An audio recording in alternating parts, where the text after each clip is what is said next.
You take a seed, you plant it, you grow it, you dry it, you roll it, you smoke it, and it goes down smooth. Hey! Spanning the globe to bring you the latest developments in medical cannabis, adult marijuana, industrial hemp, and spiritual ganja. It's time for the Marijuana Agenda with Russ Belville. Now, here's your host, Russ Belville. Good day, tokers and tokettes and non-toking lovers of liberty. It is Wednesday, May 24th, 2017, and it's got to be 420 somewhere in the world. And we still only have 8 legalized states. The big breaking news story today, of course, Vermont's Governor Phil Scott has vetoed the first ever marijuana legalization bill to be passed by a state legislature. We'll tell you more on the Cannabis headline news coming up after the first break. Also on the show today, it's Wednesday, so it's time for our Hempday, Humpday update. Joining us with the latest information on industrial hemp, we have the author of Hempbound and Too High to Fail, Doug Fine, joining us today. Then at halfway through the show, we're going to start our drug war data mining, but it's a two-parter. In part one, we're debunking Project Sam's report from October of 2016, claiming all sorts of terrible things have happened in Colorado and Washington since marijuana legalization. I'm going to dig deep into these numbers and show you just how they're trying to fool you and everyone else in America with regard to marijuana legalization. Also, we got the debut of a new segment, the Southeast Cannabis Chrocnicle. We're going to take you back to Atlanta, Georgia, and my speech on marijuana prohibition and racism that I delivered to the crowd at the 420 Safe Access event in Atlanta. Then in the Radical Rant, we'll take up part 2 of that debunking of the Project Sam report. And in hour 2, Toker Talk Radio, we'll cover more of the stories today in depth. Stay tuned. The news is next. You're listening to the Marijuana Agenda with Russ Belville. Looking for the 420 friendliest way to visit beautiful legal Potland, Oregon? I'm Lori Duckworth, inviting you to come stay with us at Delta 9 House and Studios. You get your own private room with queen bed and access to our high-speed Wi-Fi, premium entertainment system, and more. We'll even cook you breakfast. Look us up on Facebook at Delta 9 House. That's facebook.com/Delta9House. Delta 9 House is booked through Airbnb.com. City of Portland permit number 17-159855. Hey, this is Willie Nelson for Normal. And I smoke pot and I like it a lot. I learned a long time ago that marijuana is a lot safer than alcohol. There's nothing wrong with the responsible use of marijuana by adults. It's time we stopped arresting and started respecting those who smoke marijuana responsibly. To learn what you can do to help, contact Normal at NORML.org or call toll-free 888-67-NORMAL. The Marijuana Agenda, like the conservative agenda, minus the hypocrisy.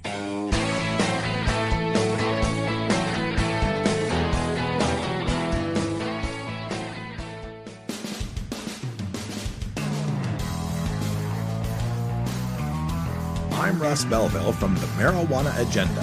Join me every Friday for the Reefer Rock Review with Herb Thrasher from 420radio.org. Learn more at mjagenda.com/about.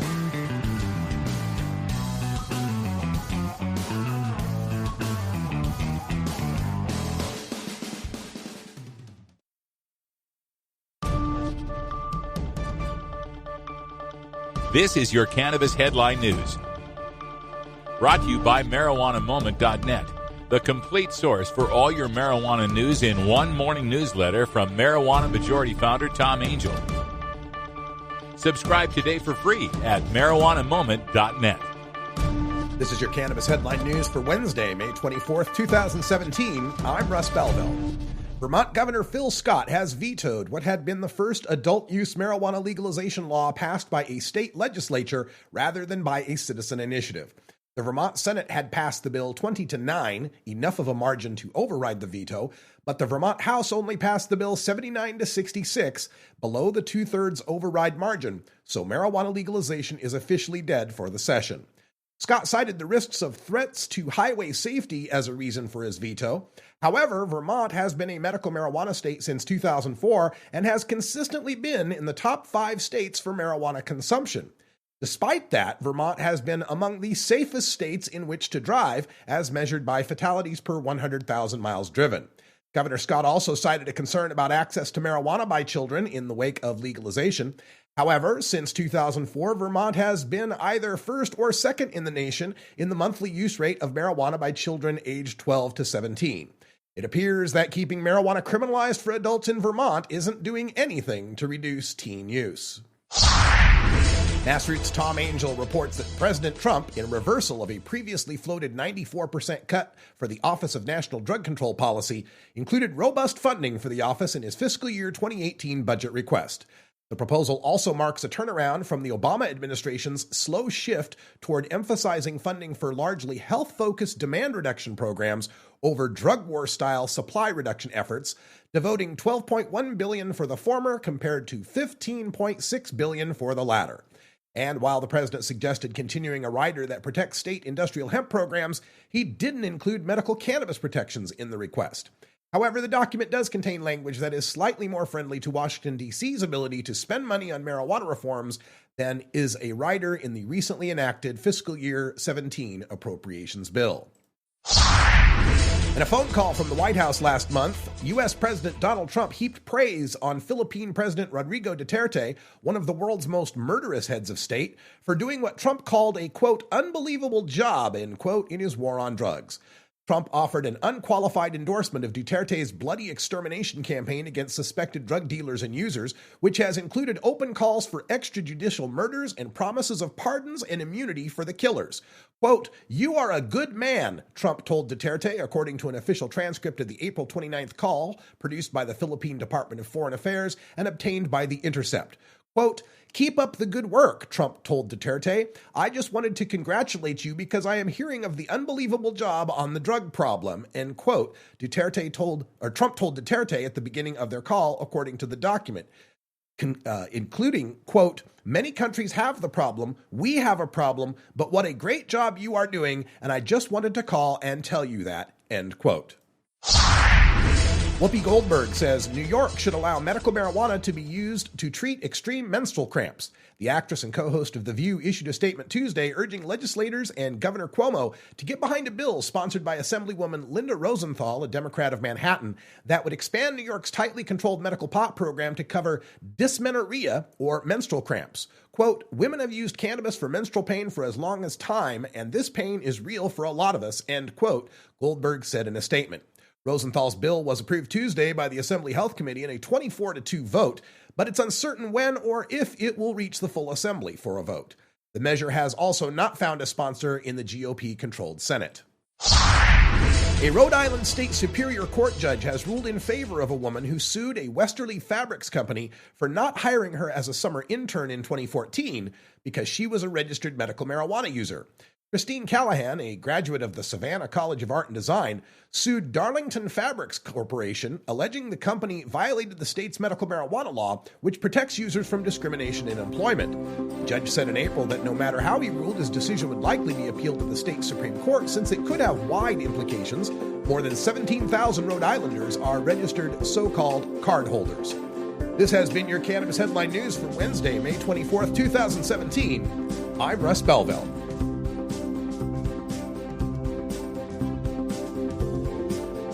You're listening to the Marijuana Agenda with Russ Belville. At Herbie's Cannabis Seeds, we pride ourselves on bringing you the best quality seeds from the world's most respected cannabis seed producers, all at the lowest online prices. You can find Herbie's Seeds at herbiesheadshop.com. All cannabis seeds are sold as souvenirs and as a means of preserving cannabis genetics. Herbie's Seeds in no way intends to condone, promote, or incite the use of illegal or controlled substances. We strongly urge all prospective customers to check their national laws prior to placing an order. Herbie's Seeds at herbiesheadshop.com. Proud sponsors of the Marijuana Agenda with Russ Belville. Georgia. Hi, this is Willie Nelson. Alcohol prohibition didn't work in the 1920s, and marijuana prohibition isn't working today. It's time we stopped arresting responsible marijuana smokers. It's the fair thing to do. For more information, contact NORML, the National Organization for the Reform of Marijuana Laws. Call toll-free 888-67-NORML or visit their website at norml.org. You're listening to the Marijuana Agenda with Russ Belville.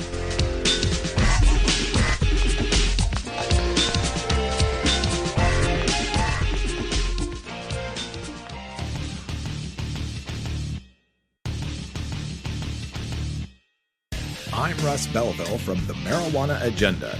Join me every 4 weeks for Shark Sessions from The Marijuana Show.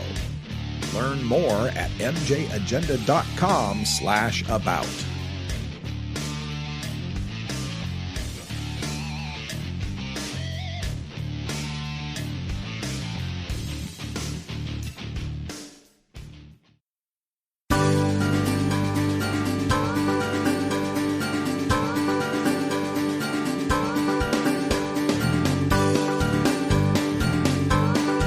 Jack Herer once said that hemp could save the planet. Today, we take a look at the non-drug use of the cannabis plant as fuel, fiber, food, and more.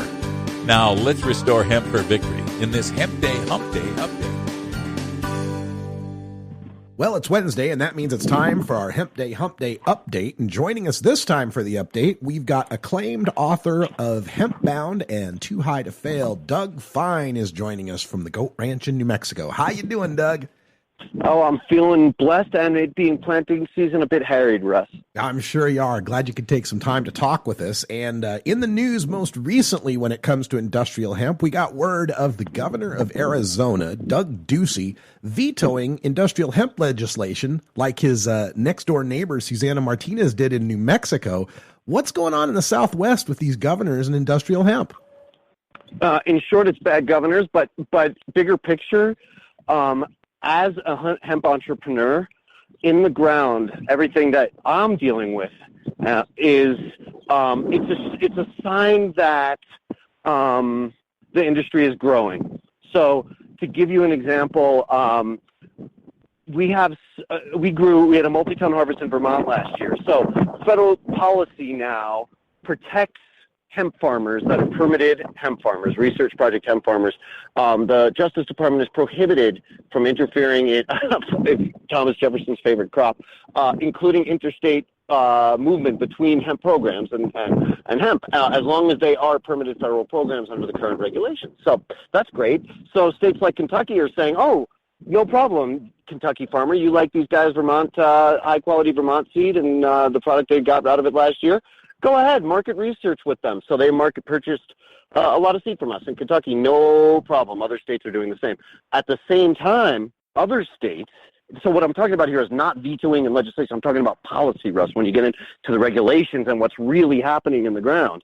Instead of this awesomely important plant being embraced and welcomed on all levels, instead, in a state like Washington, for instance, where I'm helping the Colville Native American tribes start their hemp program, you're, first of all, not allowed to cultivate hemp for flower in their hemp program. Sure, cultivate ganja if you're part of the psychoactive, but no, that's suspicious, no flower, okay. Now, no domestic seed. Why not support American farmers with higher, incidentally, in my opinion, higher quality genetics? Force us to engage Justice Department agencies and import inferior seed from foreign cultivators? Why on earth would you want to do that? I have one suggestion. One is that our Vermont group allows you, like farmers always are and should, to replant your seeds. And a lot of people don't like that. They want to force you to buy seeds in a big ag style, no replanting, farmers a serf, a 1-year leaser of the seeds mentality, and we ain't playing. So we're fighting, and it's a pain. And I feel like that those libertarian entrepreneurs are always whining about government regulations, but all I'm wanting the government to let us do is, work to try to heal soil, mitigate carbon, and save humanity and rebuild an economy for the 21st century. That's all. So Arizona and New Mexico won't be joining us on those endeavors this year, but is there any forecast for the future, or is it just going to have to wait until we change governors in those states? And have to wait till we change governor in those states. Yeah, my home state of New Mexico's governor is forcing me to generate carbon miles, although I try to drive on vegetable oil as often as I can. Getting to Vermont to plant because she has 3 times vetoed our bipartisan passed hemp bills. It's unconscionable, but like I can't look in the rearview mirror. This is too important, and all you have to do is look around and find the places where they are, which is kind of why I just said the governor's suck and went on to like the policy stuff, is because it's like you just look for where the friendly locales are, and they exist in many places in the U.S. to really do a great job with hemp. No program is perfect, but Kentucky, Colorado, Vermont, those are awesome states for hemp cultivation right now. So what is the next step happening in these states that are moving forward? Because what I understand under the Farm Bill that these are research crops. And so how is the research going, and what's the next step in the research?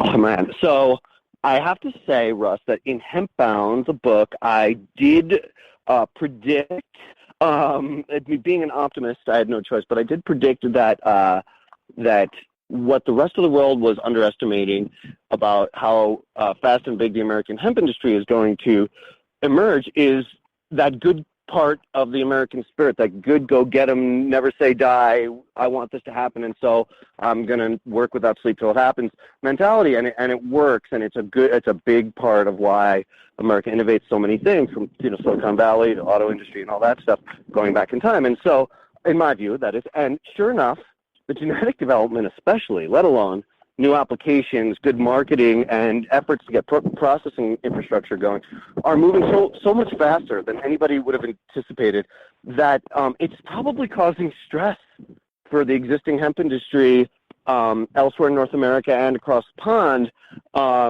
because for getting back to the genetic side, if an organization is going to play games about getting genetics to farmers, there's a lot of different ways to play games about it, but we already talked about the whole farmers or serfs game, that we Americans, we don't need them. Sorry, we got the genetics we need here. So the only thing that's just business. I don't blame folks, and also I do honor and have respect for people that make the argument that we spent a lot of time on research and development and we want to market and brand those seeds. I'm just saying that's fine for anyone who wants them. We have other seeds, and we're going to do it our way, and we want it to be a level playing field. And if people want to work under your rules, well, let them do that. But so that's just business, and I get that. I actually bear no animosity to anybody.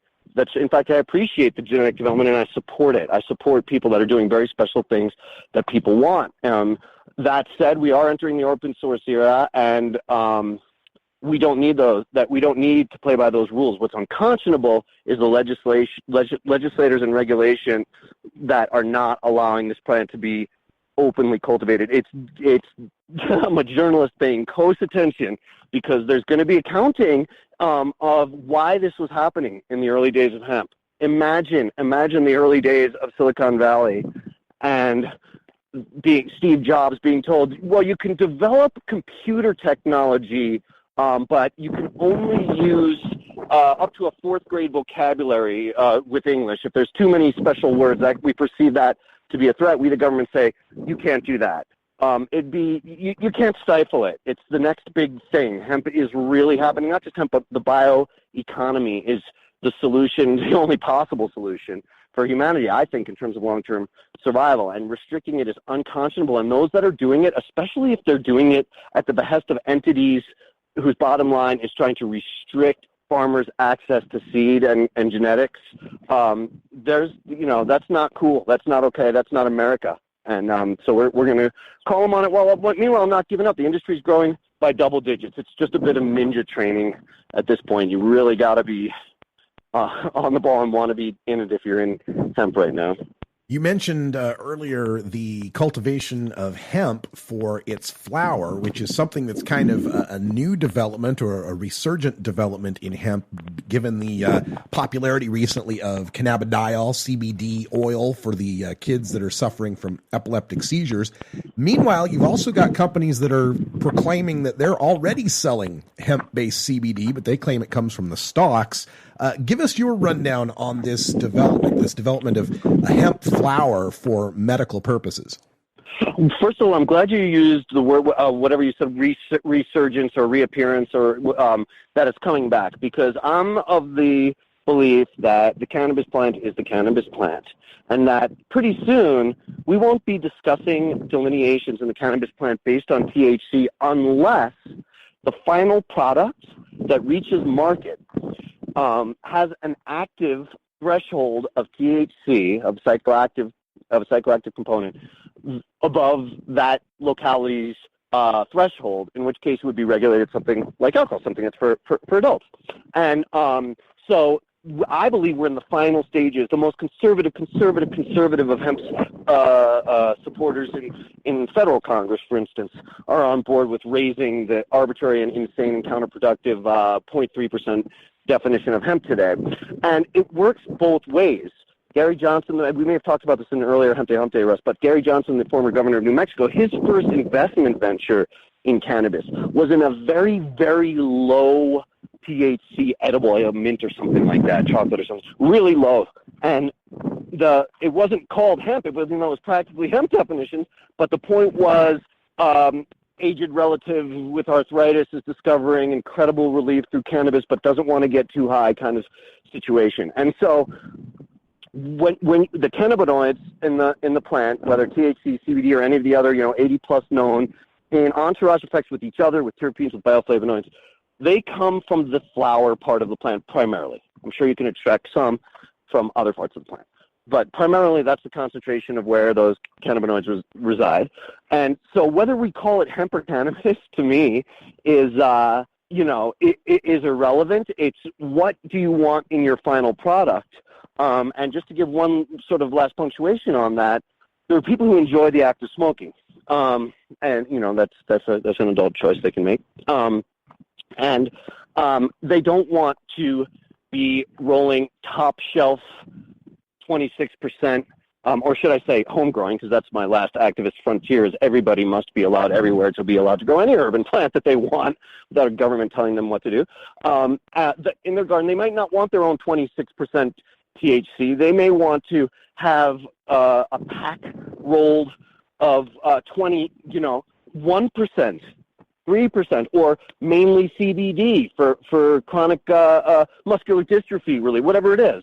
And so we're going to start seeing these options that are very different from the way people talk about it today. And then quickly, if I could, Russ, you're always so tolerant of my, shall we say, verbose and complete answers.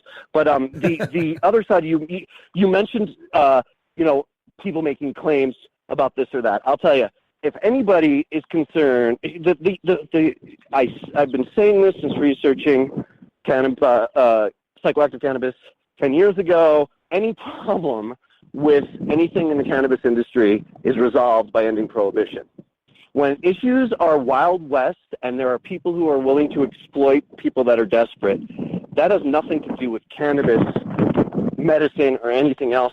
It's just, unfortunately, C.S. Lewis said some people are just bent, society bends them, or their upbringing bends them, and there are bad people doing bad things. And so I don't buy into the storyline of that there's such a issue and focus of problems with legit or real CBD, because I'm so dang selective with anything that's in my life, let alone anything that I put in my body, Russ. It's just a lifestyle choice that a lot of people are making these days. And so forget about a CBD product knowing your farmer. I try to know my farmer on my carrots. I try to know I know my goats for my milk. And so I'm not making that choice of putting my family at risk. And it's not just anybody who pays a little bit of attention and does a real lot of research. If you want to know legitimate CBD producers, ping me, folks. I'll tell you, because they're out there. All right. Well, that's good news to hear. Doug, why don't you give folks some of the contact information they need to find out more from you or from your writings?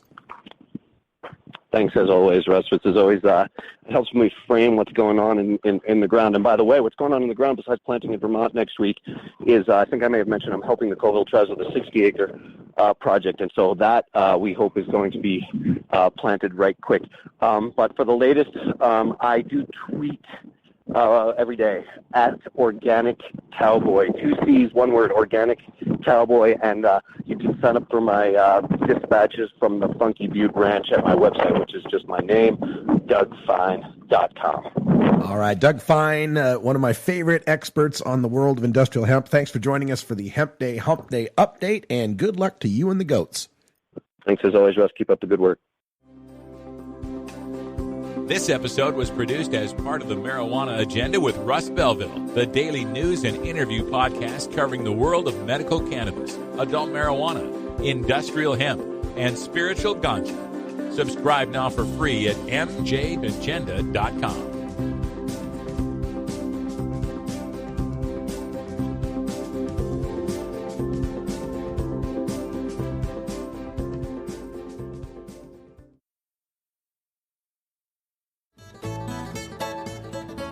New beginner guitars and banjos are often constructed much better than ones built before your time. Why struggle? Get a new instrument or fix the old one.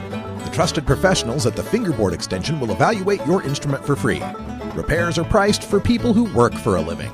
Stop by the Fingerboard Extension downtown Corvallis at 120 Northwest 2nd Street today, or check out its inventory on the web at fingerboardextension.com. It's time for Cannabis Facts about Alzheimer's from Robert Platshorn's thesilvertour.org. This message is supported by our donors and Hemp Inc., a public company poised to lead America's hemp revolution at hempinc.com. A new Florida study in the journal Molecular and Cellular Neuroscience found that cannabis promotes the growth of healthy new brain tissue. It can slow the effects of Alzheimer's and may in fact be able to halt it entirely. A long-term study by Ohio State University's Professor Gary Wenk concludes that people who regularly use marijuana get Alzheimer's at a much lower rate than others. This was Cannabis Facts from thesilvertour.org, an educational nonprofit supported by our donors and Hemp Inc., a public company poised to lead America's hemp revolution at hempinc.com. You're listening to the Marijuana Agenda with Russ Belville.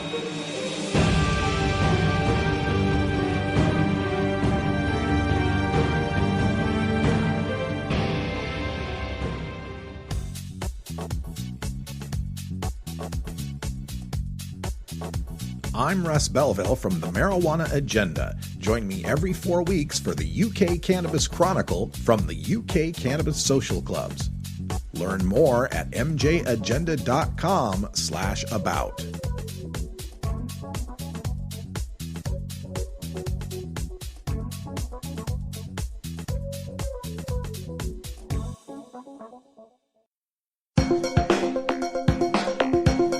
Promoting the end of adult cannabis prohibition is easy because we have facts, science, reason, compassion, evidence, truth, and logic on our side. It's even easier when researchers catalog it all for us. Learn how to gather the facts on marijuana use, arrests, seizures, rehabs, drug tests, and more on this edition of Drug War Data Mining. Today in the Data Mines, we take a look at a report that was produced by Project SAM, Smart Approaches to Marijuana, that purports to claim all sorts of terrible results from the legalization of marijuana in the states of Colorado and Washington. Today, I'm going to take a look at that October 2016 report in a presentation I call Lies, Damned Lies, and Statistics, how Project SAM, Smart Approaches to Marijuana, manufactures scary statistics about marijuana legalization and the truth you need to debunk them. The report is called Lessons Learned After 4 Years of Marijuana Legalization in Washington and Colorado. And the first scare is that, oh no, more people are smoking pot in Colorado and Washington.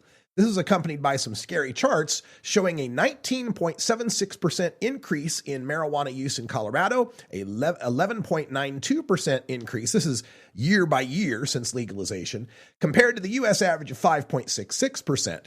Sam also wants to scare you about the kids by showing a 9.53% year-by-year increase in Colorado and a 3.18% increase year-by-year in Washington.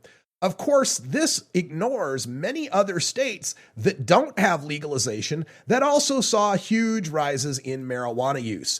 2 non-medical states, Kansas and Maryland, beat Colorado with 26 and 21% increases, and 7 non-medical states beat Washington, Kansas and Maryland, plus Missouri, Louisiana, Georgia, Arkansas, and Utah, all ranging between 12.5% to 16% marijuana use year-by-year changes. And when it comes to the kids, Colorado did see the greatest increase in teen marijuana smoking, an average year-by-year change of 9.56%.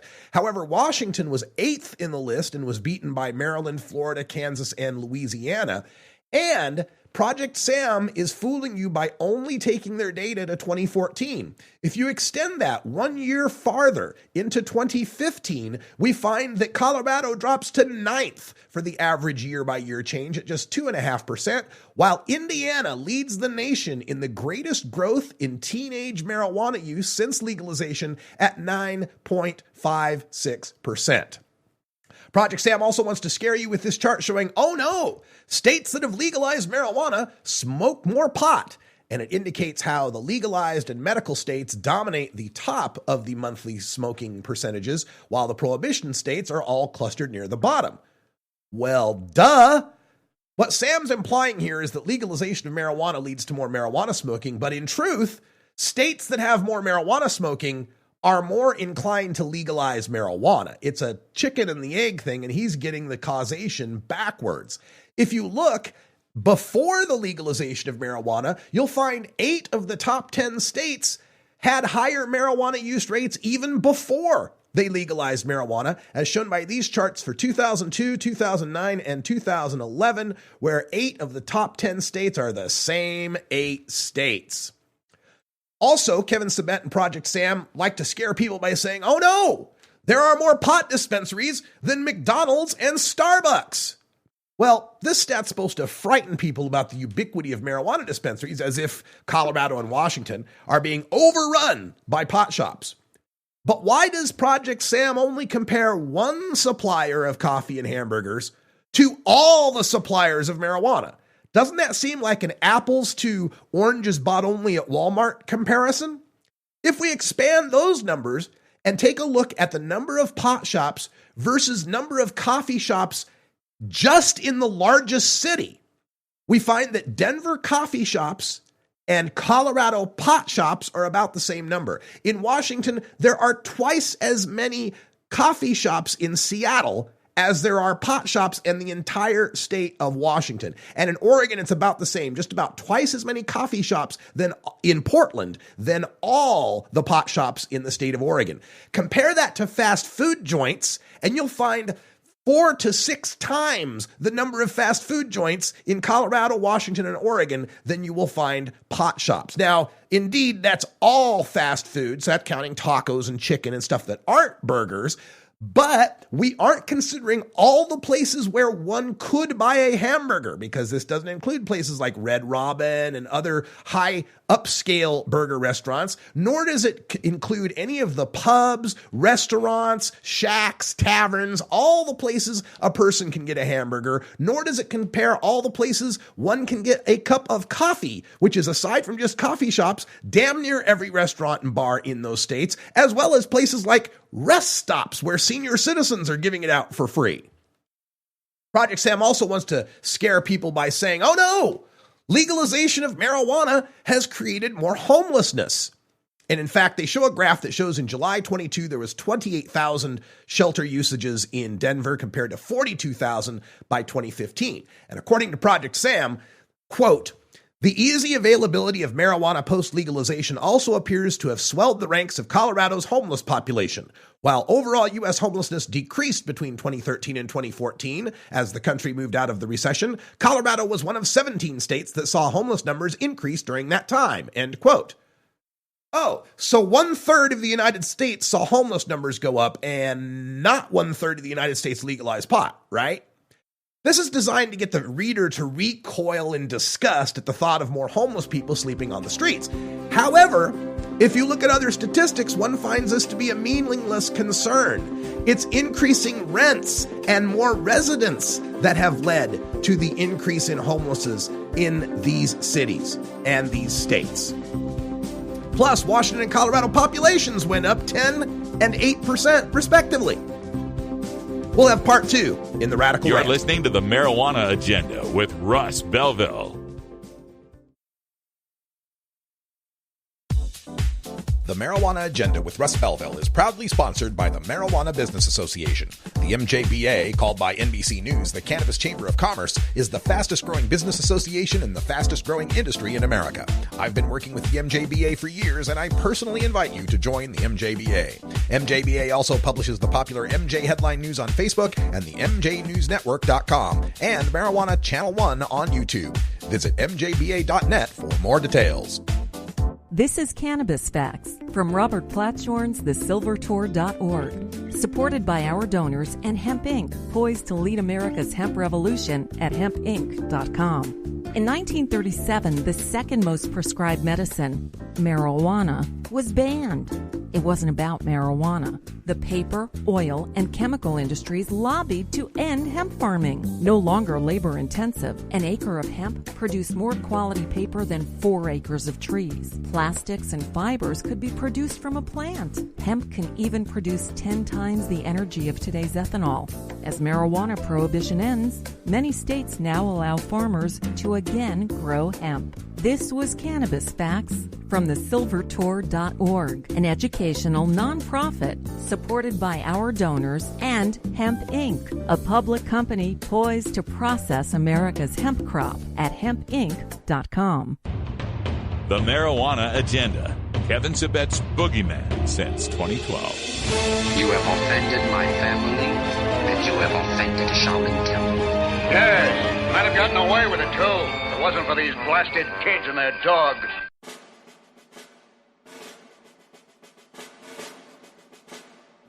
I'm Russ Belville with the Marijuana Agenda.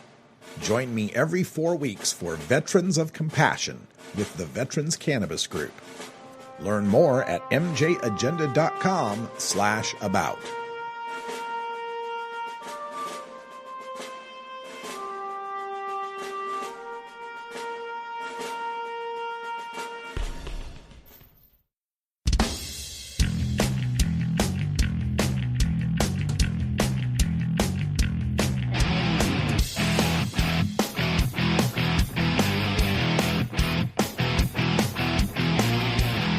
Activism begins with ACT. The Marijuana Agenda features the stories of hardworking grassroots activists working for an end to prohibition in today's activist agenda.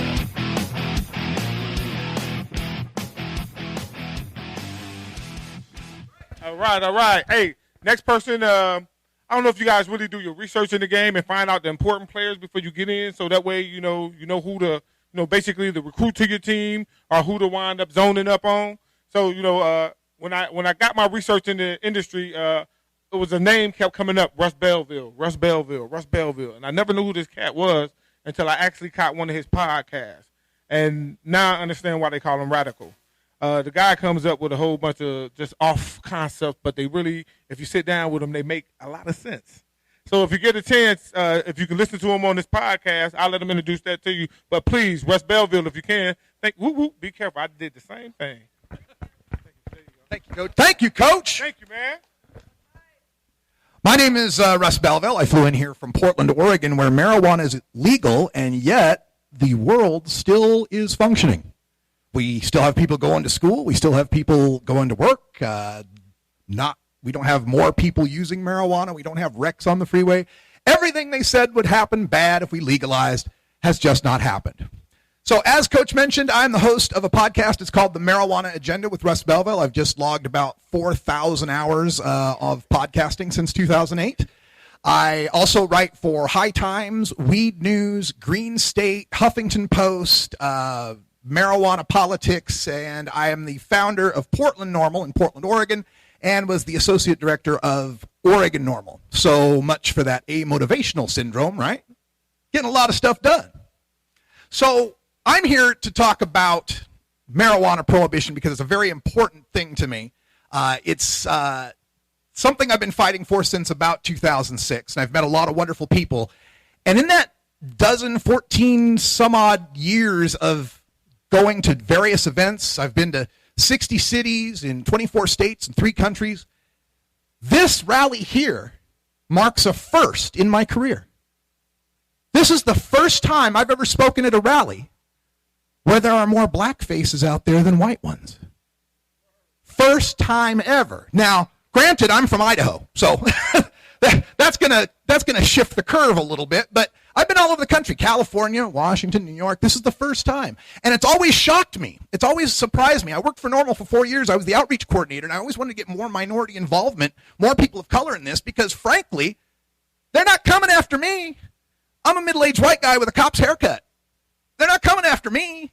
So I wanted to get more people involved, more communities involved, because frankly and honestly, and let's be absolutely clear about this, marijuana prohibition is a tool of enforcing white supremacy. There's a lot of reasons it was banned. Yeah, hemp competes with wood, and it competes with oil, and it competes with the pharmaceuticals and alcohol. Sure, that's all true too. But the main impetus behind this has always been a tool of enforcing white supremacy. In this country, we've had industrial hemp since 1611. It was the first crop planted at the first colonies in the United States. First crop, hemp. Our colonists could pay their taxes in hemp. It was a commodity that everybody knew about.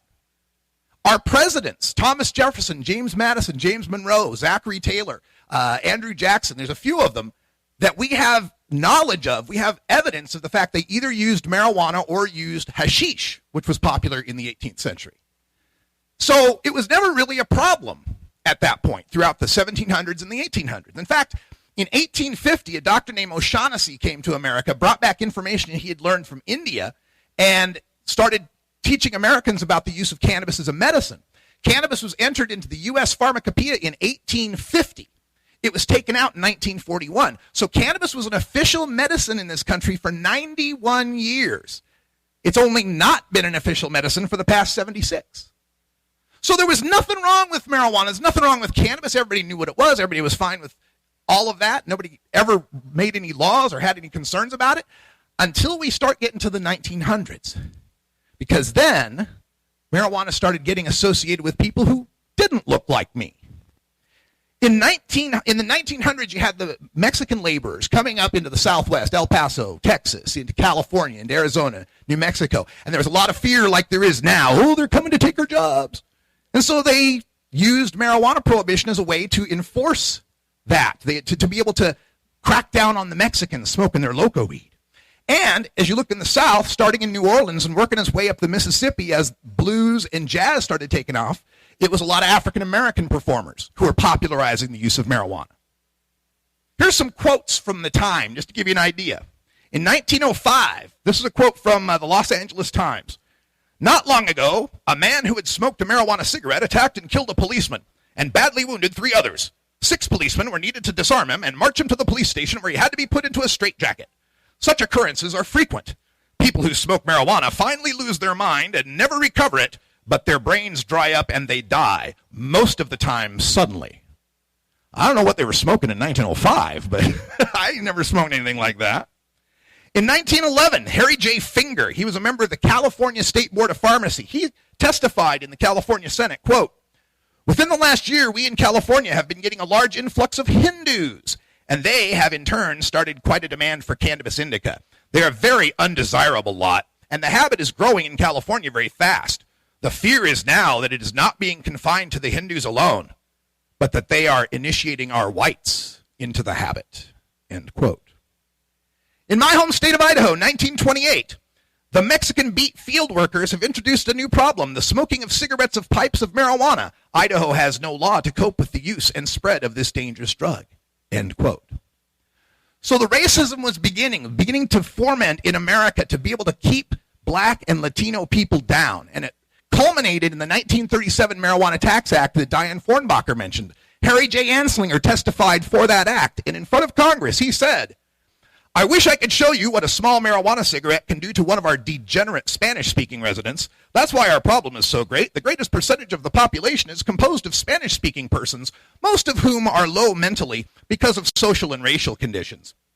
He also said, There are 100,000 total marijuana smokers in the U.S., and most are Negroes, Hispanics, Filipinos, and entertainers. Their satanic music, jazz and swing, result from marijuana use. This marijuana causes white women to seek sexual relations with Negroes, entertainers, and any others.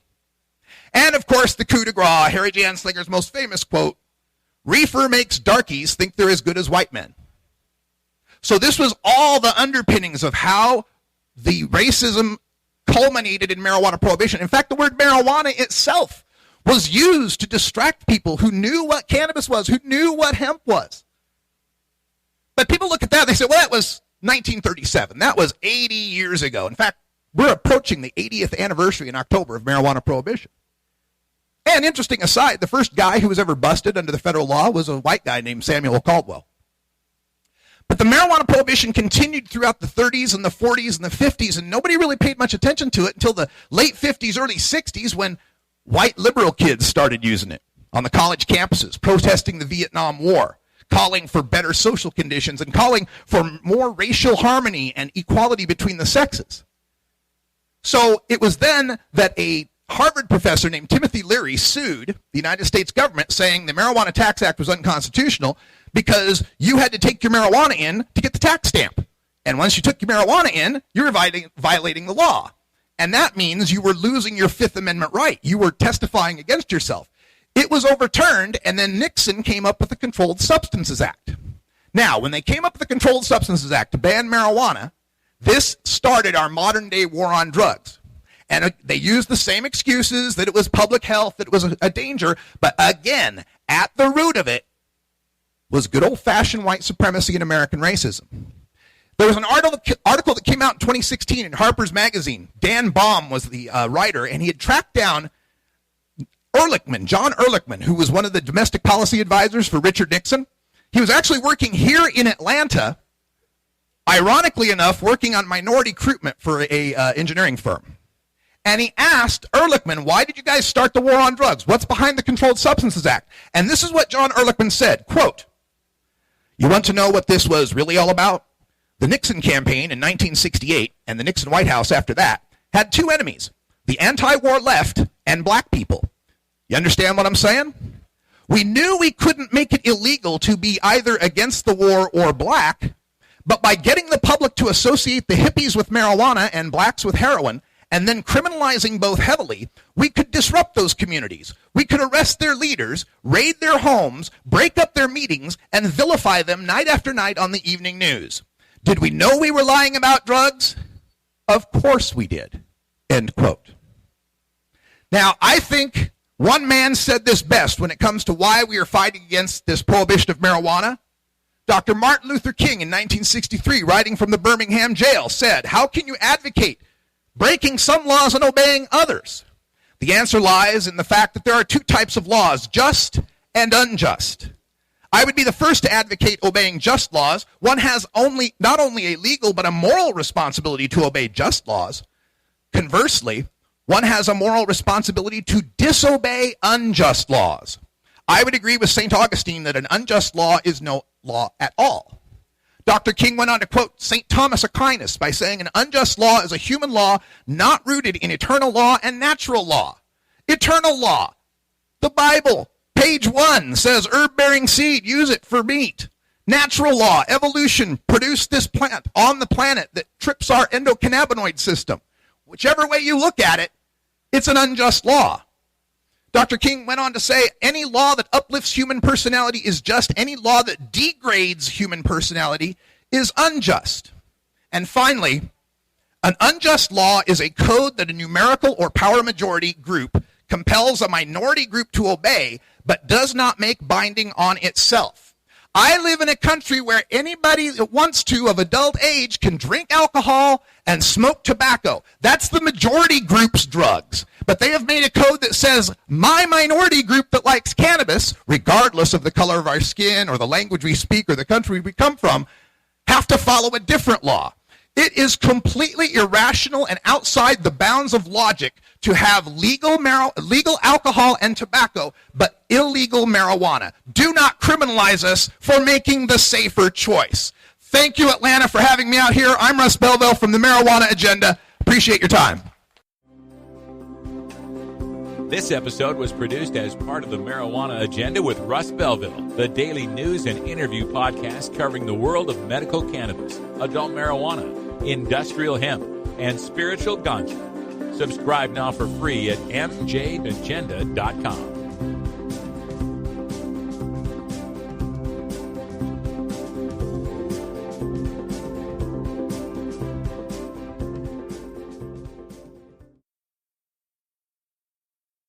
Hey everybody, it's Russ Belville from the Marijuana Agenda, inviting you to be like me and get your ink done at Lucky Horseshoe Tattoo, Fort Worth's most female-friendly, clean, sterile, awesome tattoo shop. Thomas and his crew are true artists who can design you a custom piece or use a design you bring in. Lucky Horseshoe also offers all styles of tattooing as well as piercings and all-around fun. In the DFW area, stop by Lucky Horseshoe Tattoo and tell them Radical Russ sent you. Trust me, it'll feel awesome.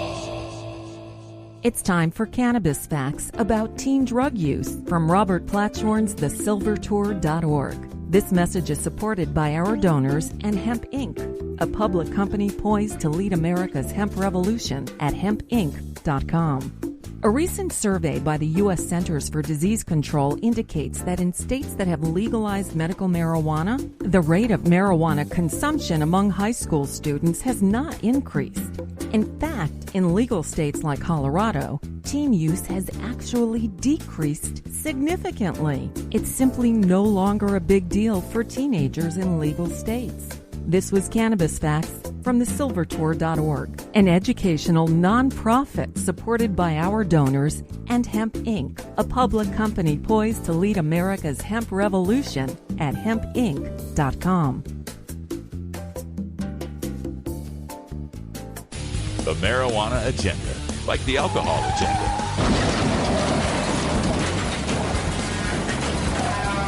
But a lot safer.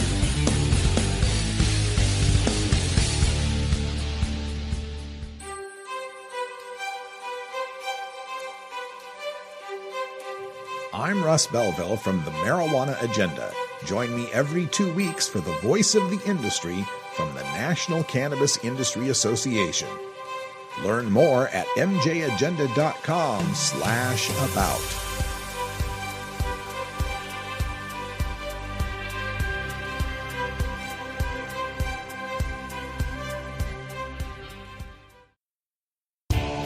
Total war against public enemy number one. 10 federal criminal penalties for up to 1 ounce of marijuana. Marijuana is probably the most dangerous drug. Legalization is just another word for surrender. I experimented with marijuana and didn't inhale. This is not medicine. This is a Cheech and Chong show. Encourage people to use less drugs. I am here. That was the point. I think it would be a mistake to legalize. Negative reports coming out of Colorado. People don't smoke marijuana. Kevin Sabet and the Puritan Prohibitionists over there at Project Sam have put together a report on the legalization of marijuana in Colorado and Washington. This October 2016 report claims all sorts of terrible things have happened since legalization, and I'm taking the time to debunk just a few of these assertions. The most recent of which we took a look at was Kevin Sabet's pronouncement that marijuana legalization leads to an increase in homelessness, as cited by looking at Denver's homeless population and the increases since 2012. And this is another example of how Kevin Sabet takes a statistic in a vacuum and leaves out important context that would pretty much rain on his parade when it comes to scaring people about marijuana. The increase in homelessness in Colorado owes to a lot of factors. First of all, according to Zillow, the real estate website, Denver's average rent increased 4.1% in 2016 and 5.9% in 2017. So Portland and Seattle also have had huge rent increases, 6% in Portland, 7.2% in Seattle.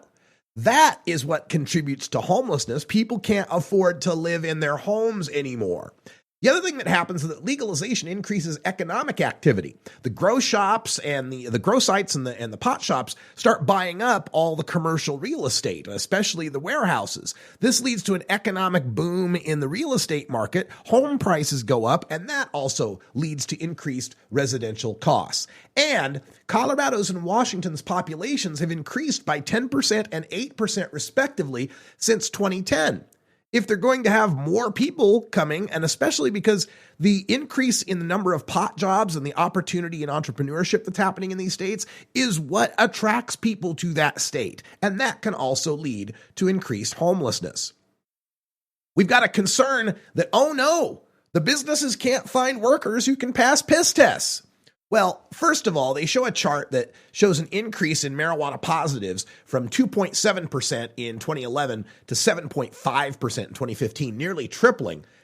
But that chart is showing you oral drug tests. Those are the saliva tests. Very few employers use those. They're expensive. But those are the ones that'll give you numbers that show a tripling from 2011 to 2015. If they showed the urine screen tests, they'd only show an increase from 3.5% to 4.0%. That's a relative change of 1/7, not 300 times, or 300%, I should say. And second, the rest of the lines on that chart for opiates, cocaine, and amphetamines show a 19% decrease in opiates, a 12% increase in cocaine, 124% increase in amphetamines. However, these are all so micro. These are all below the 1% failure rate that the tiniest move in a relative sense appears to be so much greater than it actually is. When you look at it as a graph, they look fairly steady, that there hasn't been a whole lot of change. In fact, we don't see any sort of great increase that you'd expect if marijuana was the gateway drug they said it was. Still, we are seeing more people failing workplace drug screens for marijuana after legalization. And what does that mean? Well, oh no. Workers who smoke pot are absent, sick, and injured more. And Kevin Sabet provides these charts showing more accidents, disciplinary problems, absenteeism, and injuries among marijuana smokers, and twice as many marijuana smokers as the general population who missed work during the past 30 days, quote, because they just didn't want to be there, end quote. Well, the problem with Project Sam's fear-mongering about workplace issues and pot smokers, aside from that first study being from 1990, is that these studies don't control for what type of work the pot smokers are doing. Workplace drug screening keeps pot smokers out of the better jobs. Bans on financial aid for students, for those who fail a drug test, also prevent pot smokers from climbing the occupational ladder. Thus, your pot smokers tend to be disproportionately represented in the lower paying, harder working, more stressful service and manual labor industries than non-smokers. And yeah, people with lousy jobs might call in sick more often. People with lousy jobs might not want to go to work because they just didn't want to be there. Another concern of Project Sam post-legalization is, oh no, more youth of color are being busted for marijuana in Colorado after legalization. They show that there's a 5% increase in the number of youth being busted post-legalization, but that was an 8% decrease for whites, a 29% increase for Hispanics, and a 58% increase for blacks. These are people aged 10 to 17. But again, statistic in a vacuum. Yes, more minority juvenile arrests are a bad thing. However, these minors possessing marijuana are only subject to fines of $100 to $250 plus community service. Minors aren't prosecuted if they're calling 911 to help another minor who's having a problem. The rate of arrests for minors overall has only increased 5%.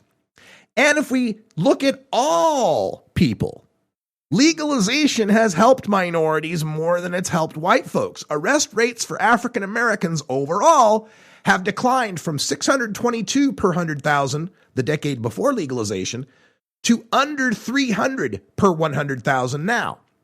Arrest rates for Hispanics have declined from 288 per 100,000 before legalization to under 120 per 100,000 since legalization. And another concern, oh no, pot shops will be concentrated in the minority neighborhoods.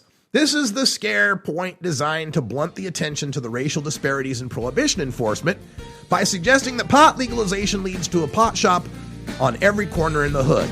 It ignores the NIMBYism from the white affluent neighborhoods who force the zoning to put those in the more minority neighborhoods, and it ignores the fact that marijuana sales were already going on in the hood, but the sellers were criminals who solved their disputes with guns and paid no taxes. We'll tackle more of this in hour 2, but that's all the time we got for now. Until Follow next MJ time, Agenda on take Facebook, care of each other, Pinterest, tokers. Instagram, YouTube, and SoundCloud. And follow MJ Agenda Show on Twitter. Learn more at mjagenda.com. You take a seed, you plant it, you grow it, you dry it, you roll it.